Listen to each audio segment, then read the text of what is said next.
Yes, class 11। देखो हम कल लास्ट टाइम हमने पढ़ा था प्रोटीन स्ट्रक्चर के बारे में। किसके बारे में पढ़ रहे थे अपन? Protein structure. ठीक, तो प्रोटीन स्ट्रक्चर में हमने कल बात की थी कि अमाइनो एसिड के पॉलीपेप्टाइड पॉलीमर्स होते हैं, ठीक है, उसको पॉलीपेप्टाइड चेन कहते हैं। अमाइनो एसिड के बीच में जो लिंक होता है वो पेप्टाइड बॉन्ड बनता है, ठीक है, उससे एक जो चेन बनती है उसको हमने प्रोटीन स्ट्रक्चर पढ़ा था। तो प्रोटीन स्ट्रक्चर में हमने कल देखा था प्राइमरी स्ट्रक्चर। क्या देखा था बेटा? प्राइमरी स्ट्रक्चर ऑफ प्रोटीन, ठीक है, ये हमने बात कर ली थी। Primary structure of protein linear structure होती है, अमाइनो एसिड की लीनियर स्ट्रक्चर होती है, अमाइनो एसिड स्पेसिफिक सीक्वेंस में आते हैं, ठीक है, ये सब बात हमने प्राइमरी स्ट्रक्चर के बारे में कर ली थी। आज हम पढ़ने वाले हैं बेटा प्रोटीन स्ट्रक्चर में सेकेंडरी स्ट्रक्चर। किसके बारे में? याद रखना, प्रोटीन स्ट्रक्चर की कौन सी स्ट्रक्चर पढ़ने वाले हैं? Secondary structure. तो हम हेडिंग डाल लेते हैं सेकेंडरी स्ट्रक्चर। कौन सी स्ट्रक्चर होगी बेटा? Secondary structure. बात कर रहे हैं हम सेकेंडरी स्ट्रक्चर की, ठीक है। तो इसकी देखो हम प्राइमरी स्ट्रक्चर पढ़ चुके हैं, सेकेंडरी, फिर टर्सरी, फिर क्वाटरनरी स्ट्रक्चर पढ़ेंगे, ठीक है। तो हम देखते हैं सेकेंडरी स्ट्रक्चर क्या होता है। देखो प्राइमरी स्ट्रक्चर जो थ्रेड होता है folded in the form of helix. Primary structure से ही किसका फॉर्मेशन होगा? सेकेंडरी स्ट्रक्चर का फॉर्मेशन होगा, फिर सेकेंडरी से टर्सरी, टर्सरी से क्वाटरनरी स्ट्रक्चर, ठीक है। अब होता क्या है, जो देखो चेन बनी है प्राइमरी स्ट्रक्चर में, जो अमाइनो एसिड की चेन बनी है, लीनियर चेन थी, उसमें क्या हो जाता है बेटा? फोल्डिंग हो जाती है, और जब फोल्डिंग होके क्या बनाती है? वो सेकेंडरी स्ट्रक्चर बनाती है। तो हम लिख सकते हैं प्राइमरी प्रोटीन थ्रेड, ठीक है, जो प्राइमरी प्रोटीन थ्रेड थे हमारे, primary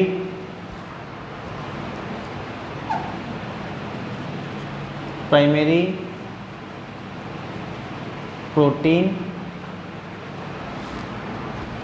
thread is folded. Folded से क्या बन जाएगी बेटा हमारे? इन जो प्राइमरी चेन थी उसमें फोल्डिंग हो जाएगी, और क्या बनेगी? Secondary structure. Folding in the form of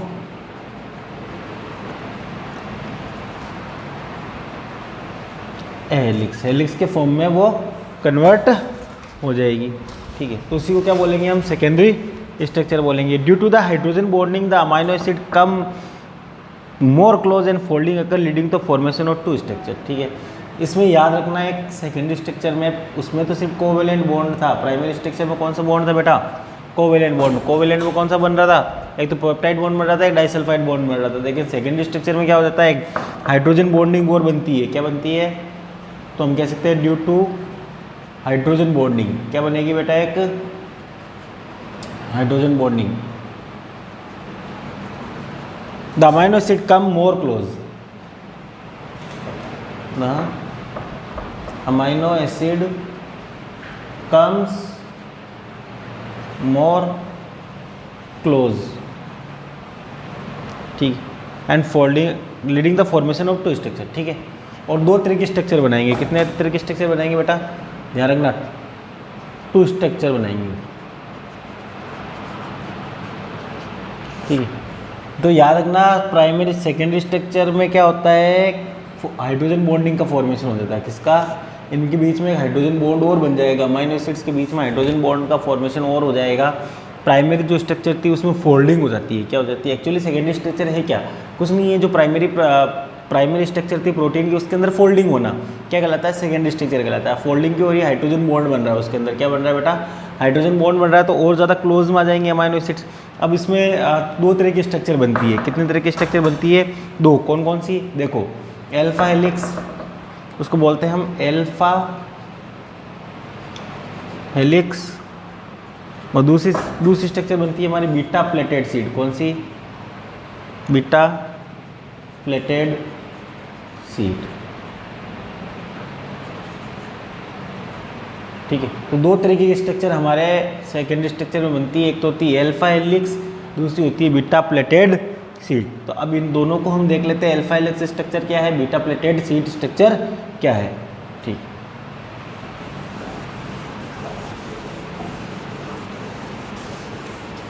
देखो मैं कह रहा हूँ कि दो तरह की स्ट्रक्चर बनती है सेकेंडरी स्ट्रक्चर में। पहली हम बात करेंगे एल्फा हेलिक्स की। किसकी बेटा?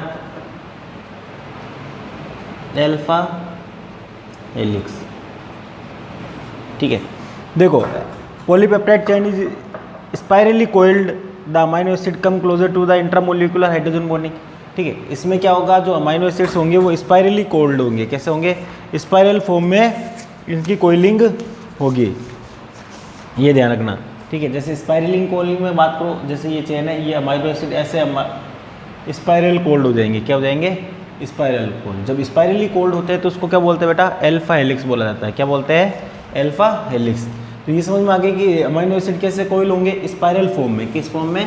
स्पाइरल फॉर्म में। तो लिखेंगे पॉलीपेप्टाइड इज स्पाइरली कोइल्ड। इसमें जो पॉलीपेप्टाइड चेन है वो कैसे हो जाएगी बेटा?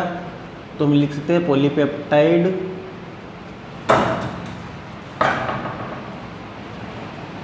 Chain is spirally coiled. ठीक है, the amino acid come closure, amino acid और पास में आ जाएंगे। किसकी वजह से आएंगे? हाइड्रोजन बॉन्डिंग की वजह से। ठीक है, तो हम कह सकते हैं the amino acid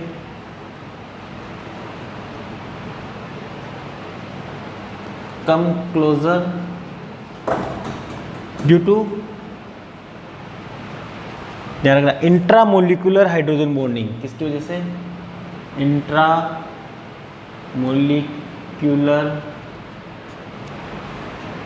hydrogen bonding. तो हाइड्रोजन बॉन्डिंग की वजह से क्या होते हैं? और अमाइनो एसिड पास में जाते हैं। और याद रखना है कि पॉलीपेप्टाइड चेन है कैसे फॉर्म में हो रही है? स्पाइरल फॉर्म में। किस फॉर्म में हो रही है? Spiral form. उसको क्या बोलते हैं? Alpha helix. ठीक है,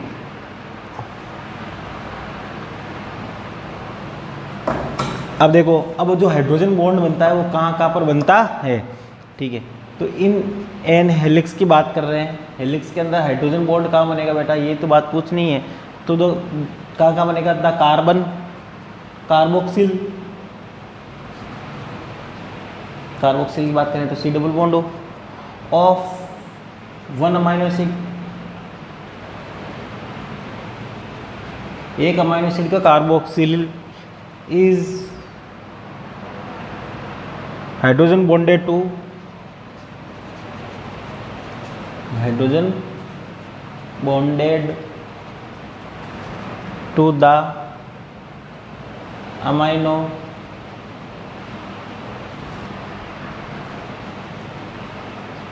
of an amino acid that is 4 down of chain.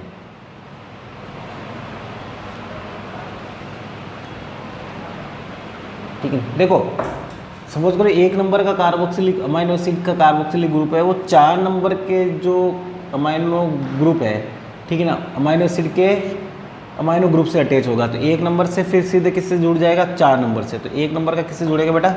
4 number के से जुड़ जाएगा। ठीक है, 4 डाउन हो गया ना, 4 डाउन चेन। ठीक है, चौथे नंबर पर जो आएगा ना अमाइनो एसिड, उसके अमाइनो ग्रुप से बॉन्ड बनाएगा, उसको क्या बोलते हैं बेटा? हाइड्रोजन बॉन्ड बोलते हैं। ठीक है, ये भी बात समझ में आ गई सर? ठीक है, तो हम कह सकते हैं बिटवीन हो गया each turn off the helix contain.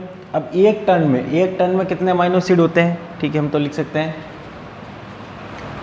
Each turn off the helix contain, एक हेलिक्स में कितने अमाइनो एसिड होंगे? 3.6 अमाइनो एसिड, मतलब चौथा पूरा नहीं होगा। ठीक है, ठीक है। और प्रोटीन में कौन सा? देखो इसमें भी 2 तरह के हेलिक्स होते हैं, एक तो राइट हैंडेड हेलिक्स, एक लेफ्ट हैंडेड हेलिक्स। कैसे होते हैं बेटा?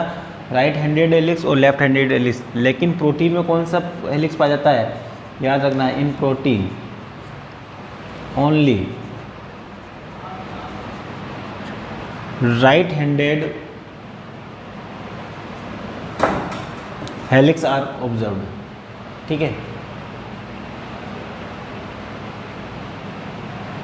प्रेजेंट होता है। ठीक है, अब देखो आपको एग्जांपल पूछ ले कि अल्फा हेलिक्स जो प्रोटीन स्ट्रक्चर है किस किस में पाई जाती है, तो हम बात करेंगे। ठीक है, इसके एग्जांपल तो हम लिख सकते हैं अल्फा हेलिक्स इज फाउंड इन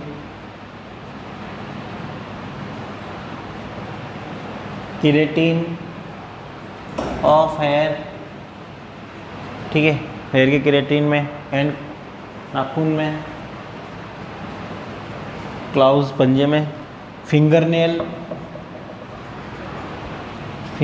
में भी पूछ ले तो कौन सा हेलिक्स पाया जाता है, अल्फा हेलिक्स टाइप का प्रोटीन पाया जाता है, ठीक है, टॉय नेल, ठीक, फर प्रोटीन, ठीक है, फर, और किस में पाया जाता है, फर प्रोटीन। इन सब में कौन कौन सा हेलिक्स पाया जाता है, अल्फा हेलिक्स पाया जाता है।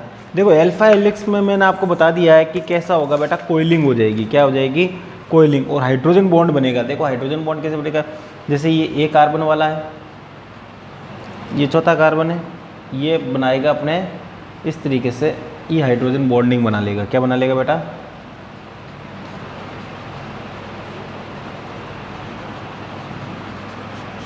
ठीक है, ऐसे समझने के लिए बताइए, इस तरीके से इनके बीच में क्या बन जाएगा, हाइड्रोजन बॉन्ड, ठीक है। तो अल्फा हेलिक्स जो स्ट्रक्चर हो गई हमारे, ठीक है, देखो हम सेकेंडरी स्ट्रक्चर पढ़ रहे हैं, क्या पढ़ रहे हैं बेटा, प्रोटीन की सेकेंडरी स्ट्रक्चर पढ़ रहे हैं, ठीक, उसमें हमने कहा कि दो तरह की होती है सेकेंडरी स्ट्रक्चर, एक तो अल्फा हेलिक्स होती है, एक बीटा प्लेटेड सीट होती है, ठीक है। अब पॉलीपेप्टाइड चेन जब स्पाइरली कोइल्ड हो जाए तो उसको क्या बोलते हैं, अल्फा हेलिक्स बोलते हैं। इसमें अमीनो एसिड और क्लोज आ जाएंगे, क्यों आ जाएंगे, क्योंकि उनके बीच में हाइड्रोजन बॉन्डिंग का फॉर्मेशन हो जाएगा। किसका फॉर्मेशन होगा बेटा, हाइड्रोजन बॉन्डिंग। अब जो ये हाइड्रोजन बॉन्डिंग बनता है वो किस किस के बीच में बनता है, कार्बोक्सिलिक ग्रुप, एक नंबर का अगर कार्बोक्सिलिक ग्रुप है तो चौथे नंबर के अमीनो ग्रुप के साथ ये हाइड्रोजन बॉन्डिंग करता है, ठीक है। अब एक टर्न में हम बात करें, एक टर्न में कितने अमीनो एसिड होते हैं, याद रखना बेटा 3.6 अमीनो एसिड होते हैं। अब अल्फा हेलिक्स भी दो तरह का होता है, एक तो राइट हैंडेड हेलिक्स होता है, एक लेफ्ट हैंडेड हेलिक्स होता है, लेकिन प्रोटीन में कौन सा ऑब्जर्व किया गया है, राइट हैंडेड हेलिक्स स्ट्रक्चर ही ऑब्जर्व किया गया है। अगर आपको पूछ ले अल्फा हेलिक्स के एग्जाम्पल बताइए तो हम बता देंगे keratin of hair and claws, fingernail, toe nail, fur protein, ये सब किसके एग्जाम्पल है, अल्फा हेलिक्स के एग्जाम्पल है। तो बिल्कुल सिंपल है अल्फा हेलिक्स बेटा, याद हो जाना चाहिए, ठीक है। चलो स्पाइरली कोइल्ड हुआ, वो हो गया अल्फा हेलिक्स। अब हम बात करेंगे आगे बीटा प्लेटेड सीट की। अल्फा हेलिक्स में कोई समस्या नहीं है, ठीक है। अब हम आगे बात करते हैं बीटा प्लेटेड सीट की।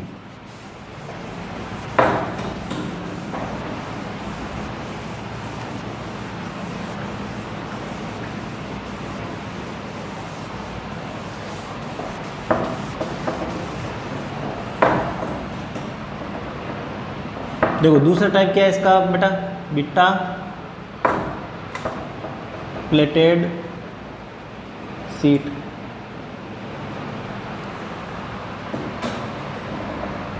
देखो इसमें, उसमें तो एक सिंगल चेन थी पॉलीपेप्टाइड की, इसमें क्या आ रही बेटा, 2 और more segment of polypeptide chain थी, या हम कह सकते हैं 2 different polypeptide chain line up next to each other forming a sheet like structure, ठीक है। इसमें क्या होगा बेटा, 2 अलग अलग पॉलीपेप्टाइड चेन्स क्या होगी, आपस में मिलकर एक सीट लाइक स्ट्रक्चर बना देंगे और उनके बीच में हाइड्रोजन बॉन्ड बनेगा, ठीक है। तो इसमें देखो अल्फा हेलिक्स में देखना एक ही चेन के बीच में बन रहा था, इसलिए हमने बोल दिया इंट्रासेल्यूलर, क्या बोल दिया, इंट्रासेल्यूलर। यहाँ अब 2 अलग अलग चेन होगी, उनके बीच में हाइड्रोजन बॉन्डिंग बनेगा बीटा प्लेटेड चेन में, तो इसको बोलते हैं इंटरसेल्यूलर, क्या बोलते हैं बेटा, इंटरमोलिक्यूलर, सॉरी इंटरमोलिक्यूलर।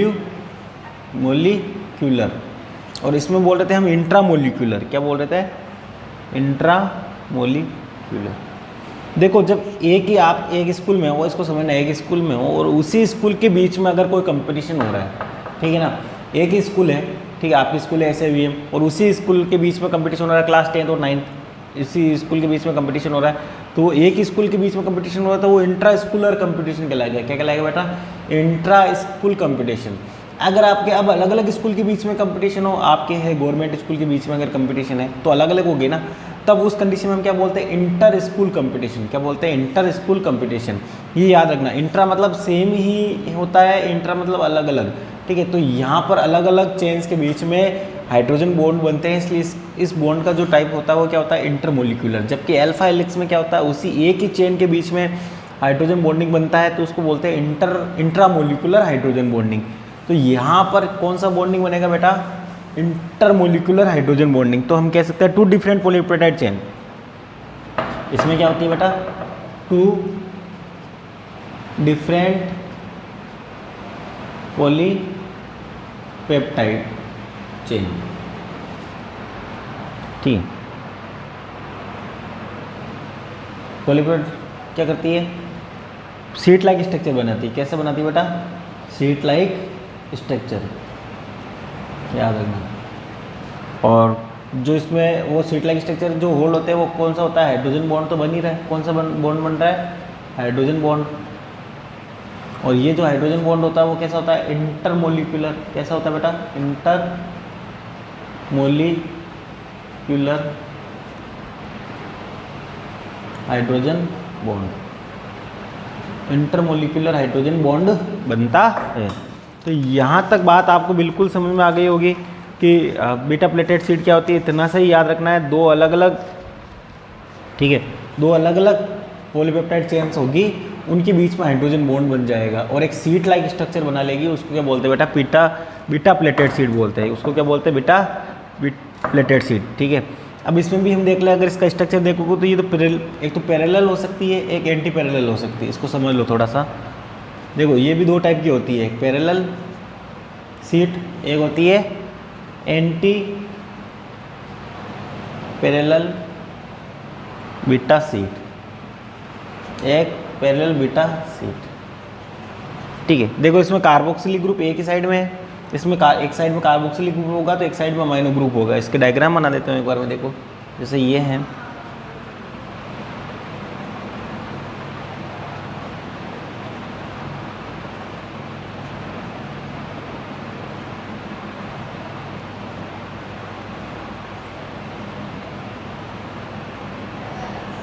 ये एक चेन हो गई, ठीक है।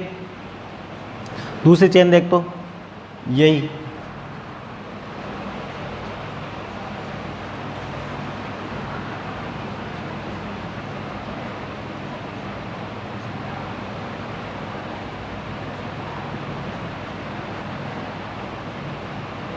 ये दूसरी चेन होगी, ठीक है ना।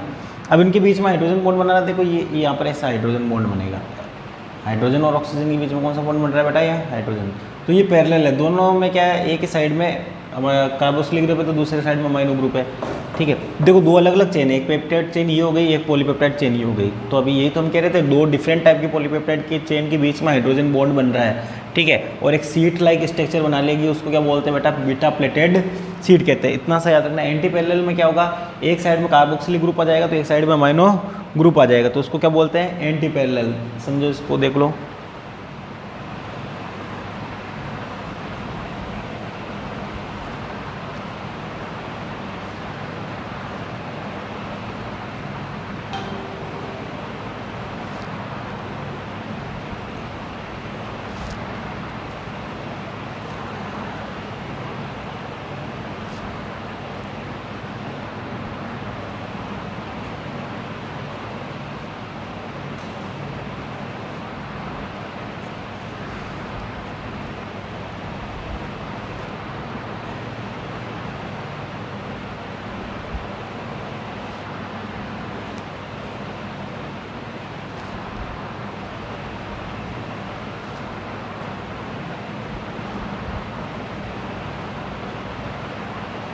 ठीक है। तो देखो यहाँ पर हाइड्रोजन बॉन्ड बन रहा है, ये क्या बन रहा है, हाइड्रोजन बॉन्ड, ठीक है।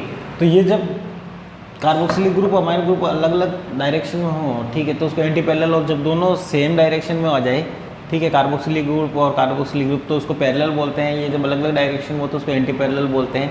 तो याद इतना ही रखना है, बीटा प्लेटेड सीट क्या होती है, तो सेकेंडरी स्ट्रक्चर में दो तरह की स्ट्रक्चर बनती है, एक तो अल्फा हेलिक्स और एक बीटा प्लेटेड सीट।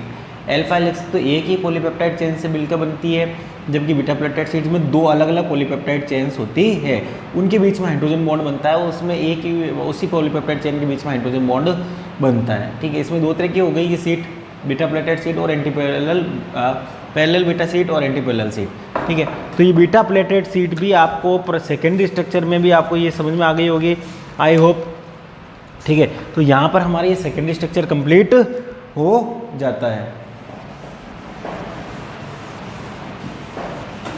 देखो बेटा सेकेंडरी स्ट्रक्चर बिल्कुल सरल था, ठीक है। कुछ नहीं, प्राइमरी स्ट्रक्चर में तो क्या है था, एक सिंपल पॉलीपेप्टाइड चेन थी। सेकेंडरी स्ट्रक्चर में क्या हो गया, ठीक है। अब सेकेंडरी स्ट्रक्चर भी दो टाइप का है, कितने टाइप का है, दो, एक तो हेलिक्स, अल्फा हेलिक्स, और दूसरा beta pleated seat. Alpha helix में एक ही चेन के बीच में वो फोल्डिंग हो जाती है हाइड्रोजन बॉन्ड की वजह से। कौन सा बॉन्डिंग आती है इसमें, ध्यान रखना, हाइड्रोजन बॉन्डिंग का फॉर्मेशन होता है, ठीक है। आ जाएगा आराम से। अब हम आगे देखते हैं हमारे tertiary structure.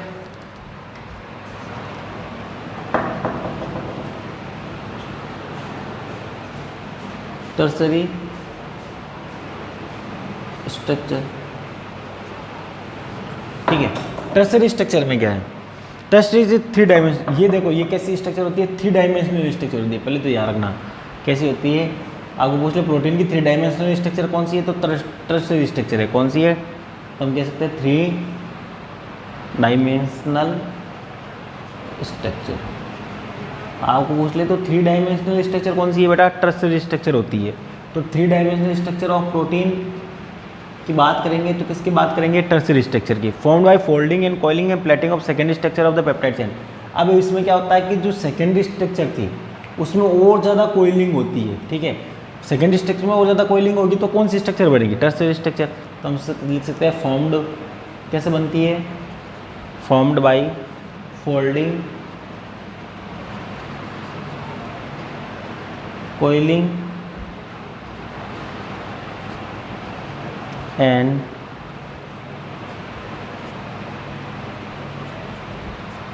Plating of secondary structure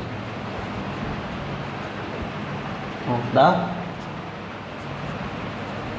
polypeptide chain. Okay, ठीक है। तो सेकेंडरी स्ट्रक्चर थी उसमें और ज़्यादा कोइलिंग हो जाएगी तो टर्सरी स्ट्रक्चर बनेगी। ये याद रखना, ये 3 डायमेंशनल स्ट्रक्चर होती है प्रोटीन की, ठीक है।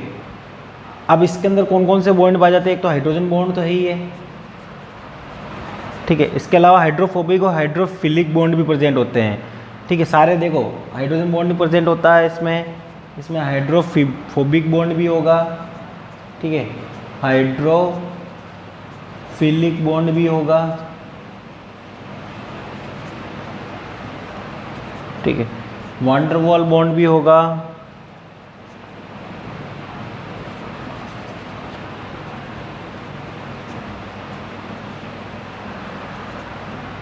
इलेक्ट्रोस्टैटिक बॉन्ड्स भी होगा,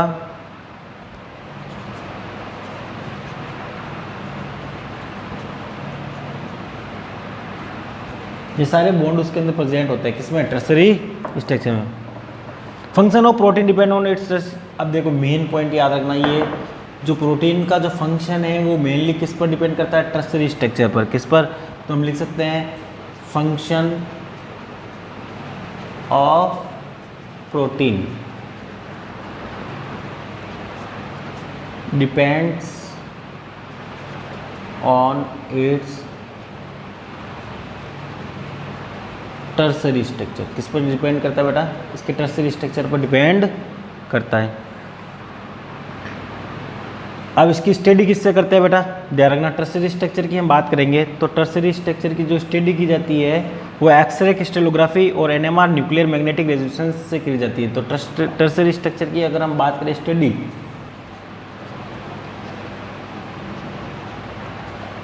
किससे स्टडी की जाएगी बेटा, बाय एक्सरे क्रिस्टलोग्राफी। किससे, एक्सरे क्रिस्टलोग्राफी, एक्सरे क्रिस्टलोग्राफी, या हम बात करेंगे एनएमआर, ठीक है। इसका पूरा न्यूक्लियर मैग्नेटिक रेजोनेंस, ठीक है। तो इन दो के द्वारा इसकी स्टडी की जाती है। टर्सरी स्ट्रक्चर की हम स्टडी की बात करेंगे तो किसके द्वारा की जाती है, इन दो के द्वारा की जाती है। तो सारे इसके एग्जाम्पल देख लो, सारे एंजाइम हैं, ठीक है, एंजाइम्स है, ठीक है, एंटीबॉडी है, मायोग्लोबिन, ठीक है, मसल्स है, मसल्स में जो प्रोटीन है, सारी जो ये स्ट्रक्चर होती है, प्रोटीन पाया जाता है, वो टर्सरी स्ट्रक्चर में पाया जाता है। तो टर्सरी स्ट्रक्चर क्या है? कुछ नहीं है, बिल्कुल सिंपल है। सेकेंडरी स्ट्रक्चर में जब और ज़्यादा फोल्डिंग हो जाएगी, ठीक है, तो उसको क्या बोलेंगे बेटा? टर्सरी स्ट्रक्चर बोलेंगे, ठीक। सेकेंडरी स्ट्रक्चर में जब और ज़्यादा फोल्डिंग हो जाएगी तो वो टर्सरी कहलाएगी। उसमें कौन कौन से बॉन्ड है? हाइड्रोजन बॉन्ड भी है, हाइड्रोफोबिक है, हाइड्रोफिलिक है, वांडरबॉल्स है, इलेक्ट्रोस्टैटिक बॉन्ड है। तो बहुत ज़्यादा स्ट्रक्चर इसमें बॉन्ड का फॉर्मेशन हो जाता है और बहुत कॉम्पैक्ट स्ट्रक्चर बन जाती है, ठीक है ना। तो हम इसको कह सकते हैं कि ये 3 डायमेंशनल स्ट्रक्चर होती है। प्रोटीन की कौन सी स्ट्रक्चर होती है बेटा? 3 डायमेंशनल स्ट्रक्चर होती है। अब पूछ ले कि जो फंक्शन है प्रोटीन का वो किस पर डिपेंड करता है? उसकी टर्सरी स्ट्रक्चर पर डिपेंड करता है। किस पर? टर्सरी स्ट्रक्चर पर। अब टर्सरी स्ट्रक्चर की जो स्टडी की जाती है वो किसके द्वारा की जाती है? याद रखना, एक तो एक्सरे द्वारा, एक्सरे क्रिस्टलोग्राफी द्वारा, एक एनएमआर टेक्निक द्वारा। किसके द्वारा? एनएमआर टेक्निक के द्वारा। और इसके एग्जाम्पल आप पूछे एंजाइम्स, एंटीबॉडी, मसल्स वगैरह, ये सब किसके स्ट्रक्चर हो गए? टर्सरी। तो इसके अगर मैं देखो डायग्राम बनाऊँ तो ये फोल्डिंग वाला पार्ट हो गया, पूरा क्या हो गया है? ये बहुत ज़्यादा फोल्डिंग हो गई है। अमीनो एसिड्स में क्या हो गई है बेटा? बहुत ज़्यादा फोल्डिंग हो गई। तो इस तरह के जो स्ट्रक्चर बनेंगे उसको क्या बोलेंगे बेटा? टर्सरी स्ट्रक्चर बोलेंगे। तो बिल्कुल सा आपको टर्सरी स्ट्रक्चर समझ में आ गया होगा, ठीक है। प्राइमरी स्ट्रक्चर देख ली हमने, सेकेंडरी स्ट्रक्चर देख ली, ठीक है, और टर्सरी स्ट्रक्चर देख ली। अब मैं आपको एक क्वाaternary स्ट्रक्चर और बता देता हूँ।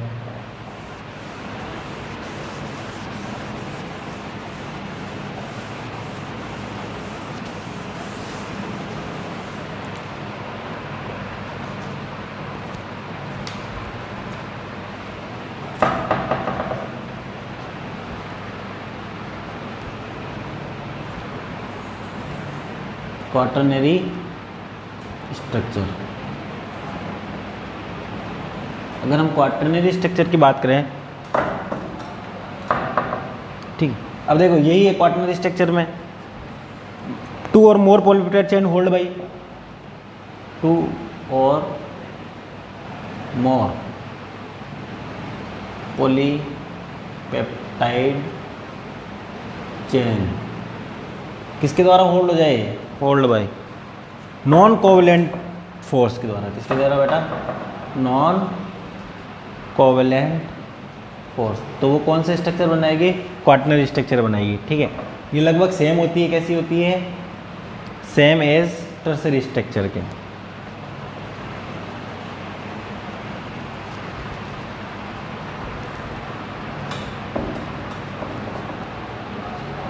ठीक है।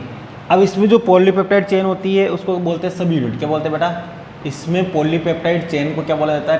क्वाटरनरी स्ट्रक्चर में पॉलीपेप्टाइड, आपको पूछ ले कि क्वाटरनरी स्ट्रक्चर है उसमें पॉलीपेप्टाइड चेन को क्या बोला जाता है? सब यूनिट। क्या बोला जाता है बेटा? याद रखना, सब यूनिट्स, ठीक है। और ये सब यूनिट होती है ना पॉलीपेप्टाइड चेन, ये अरेंज्ड होती है। क्या होती है? प्रॉपरली अरेंज्ड होती है। जो पॉलीपेप्टाइड चेन्स होती है वो क्या होगी बेटा?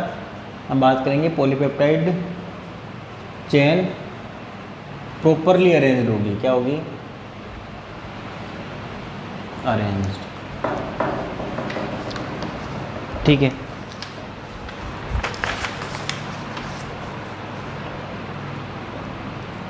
अब देखो कभी कभी क्या होता है, ये जो पॉलीपेप्टाइड चेन्स होती है ये पॉलीपेप्टाइड चेन होती है, इसके साथ साथ कभी कभी फंक्शनल कुछ ऑर्गेनिक ग्रुप भी जुड़े होते हैं, ठीक है। तो इसके साथ साथ कभी कभी क्या जुड़ जाते हैं? इनऑर्गेनिक या ऑर्गेनिक ग्रुप जुड़ जाते हैं, ठीक है। इसको क्या बोलते हैं हम? Prosthetic group. क्या बोलते हैं बेटा? Prosthetic group. जैसे हम बात करें एग्जाम्पल हेम इन हीमोग्लोबिन। हीमोग्लोबिन में क्या जुड़ा हुआ है? हेम, ठीक है। आप जो भी प्रोटीन क्वाटरनरी स्ट्रक्चर में है उसको क्या बोलते हैं बेटा? Multiple protein complex. क्या बोलते हैं बेटा? मल्टी प्रोटीन कॉम्प्लेक्स बोला जाता है। क्या बोला जाता है उसको? जो प्रोटीन क्वाटरनरी स्ट्रक्चर में होते हैं उसको क्या बोलते हैं? मल्टी प्रोटीन कॉम्प्लेक्स भी बोलते हैं। अगर 2 यूनिट है, क्या है बेटा? 2 सब यूनिट है। अगर 2 सब यूनिट है तो उसको क्या बोलते हैं हम? डाइमर। क्या बोलते हैं? डाइमर। अगर 3, ठीक है, if 3 subunit must come together तो protein set to be trimer. अगर 3 सब यूनिट है मतलब 3 पॉलीपेप्टाइड चेन है तो उसको क्या बोलेंगे? ट्राइमर। याद रहेगा। अगर 4 है, 4 सब यूनिट है तो उसको क्या बोलेंगे, ट्रेटामर। क्या बोलेंगे, ट्रेटामर। तो ये याद हो जाएगा बिल्कुल है। अभी मैंने बता दिया था सब यूनिट क्या होती है, पॉलीपेप्टाइड चेन को क्या बोलते हैं इसमें, क्वार्टरनरी स्ट्रक्चर में सब यूनिट। अगर 2 चेन होगी तो डाइमर, 3 होगी तो ट्राइमर, 4 होगी तो ट्रेटामर कहलाएगी। ठीक है। अब सब यूनिट के आधार पर प्रोटीन कितने टाइप के हैं, 2 टाइप के हैं। कितने टाइप के हैं बेटा, 2। कौन कौन से, हिट्रोमेरिक और होमोमेरिक। क्या होती है, अब इस सब यूनिट के आधार पर, ठीक है, 2 तरह के होते हैं। एक तो होता है हमारे हिट्रोमेरिक, ठीक, जब डिफरेंट सब यूनिट हो, किससे क्या हो, डिफरेंट, जब सब यूनिट से मिलकर बना हो क्वार्टरनरी स्ट्रक्चर, तो हम क्या बोलेंगे, हिट्रोमेरिक। जब अगर हम बात करेंगे होमोमेरिक, ठीक है, जब सेम यूनिट हो तो कंपोज्ड ऑफ, किससे बने हैं बेटा, composed of the same monomer unit.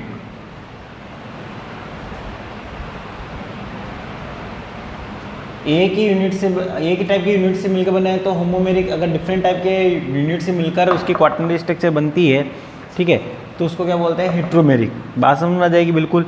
अगर आपको इसका एग्जाम्पल याद रखना है तो हमें हीमोग्लोबिन का याद रखना है बेटा। क्या याद रखना है, हीमोग्लोबिन। ठीक, हीमोग्लोबिन प्रोटीन होता है, किस में पाया जाता है, इन ब्लड में। किस में पाया जाता है बेटा, ब्लड में। ये 4 पॉलीपेप्टाइड चेन से मिलकर बना है। कितना, 4 पॉलीपेप्टाइड चेन से। ठीक है। एक इसका मेन याद रखना है, हीमोग्लोबिन याद रहेगा बेटा। इसके अलावा इसका आप इसके एग्जाम्पल पूछ ले तो डीएनए पॉलीमरेज एंजाइम, ठीक है, और लैक्टेट डिहाइड्रोजनेज एंजाइम,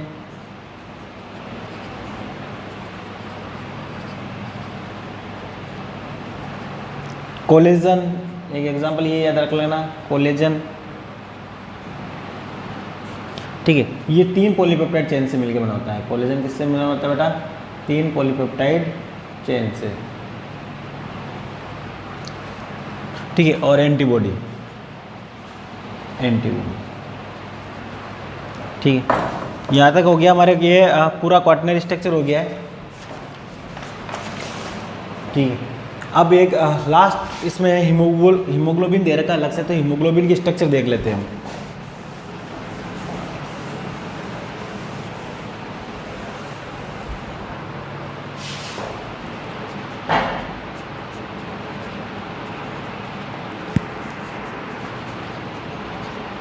देखो इंपॉर्टेंट है, मैंने कहा था ना हीमोग्लोबिन, तो याद रखना haemoglobin is iron containing oxygen transported protein होता है। ठीक है ना, तो हीमोग्लोबिन हमें पता है क्या है, आयरन कंटेनिंग होता है।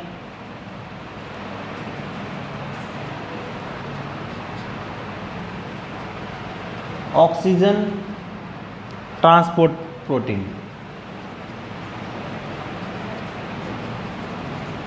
ऑक्सीजन ट्रांसपोर्ट कंटेन कौन सा है बेटा, तो iron containing oxygen transport protein है। ठीक है, कहाँ पाया जाएगा, आरबीसी में पाया जाएगा। चलो यहाँ तक तो हो गया। अब मैंने ये आपको बताया था ये कैसा होता है, टेट्रामेरिक प्रोटीन होता है। कैसा होता है बेटा, याद रखना, 4 सब यूनिट से मिलकर बना है ना, तो टेट्रामेरिक प्रोटीन है। 4 पॉलीपेप्टाइड चेन प्रेजेंट है, 4 पॉलीपेप्टाइड चेन इसके अंदर प्रेजेंट होती है। ठीक है, 4 ही इसके अंदर क्या प्रेजेंट होंगे, हेम ग्रुप, हेम प्रोस्थेटिक ग्रुप प्रेजेंट होंगे। ठीक है, अब इसमें जो 4 चेन होती है तो ध्यान रखना, 2 अल्फा चेन होती है और 2 बीटा चेन होती है। 2 अल्फा चेन होगी बेटा और 2 बीटा चेन होगी। ठीक है, अगर हम बात करें अल्फा चेन की, तो 2 अल्फा चेन और 2 बीटा चेन होगी, तो कौन कौन सी होगी, अल्फा 1 बीटा 1 और अल्फा 2 बीटा 2। अल्फा चेन होगी वो कितने अमीनो एसिड से मिलकर बनी होती है, 141 अमीनो एसिड से। जबकि हम बात करेंगे बीटा चेन है वो कितने अमाइनो एसिड से मिलकर बनी है, 146 अमाइनो एसिड से। ठीक है, इस तरीके से हीमोग्लोबिन के बारे में आपको याद रखना है। मैंने आपको पहले बता दिया था 4 चेन से मिलकर बना था। टेट्रामेरिक होती है, 2 अल्फा चेन होती है, 2 बीटा चेन्स होती है। ठीक है, अल्फा चेन 141 अमाइनो एसिड से बनी होती है, बीटा चेन 146 अमाइनो एसिड से मिलकर बनी होती है।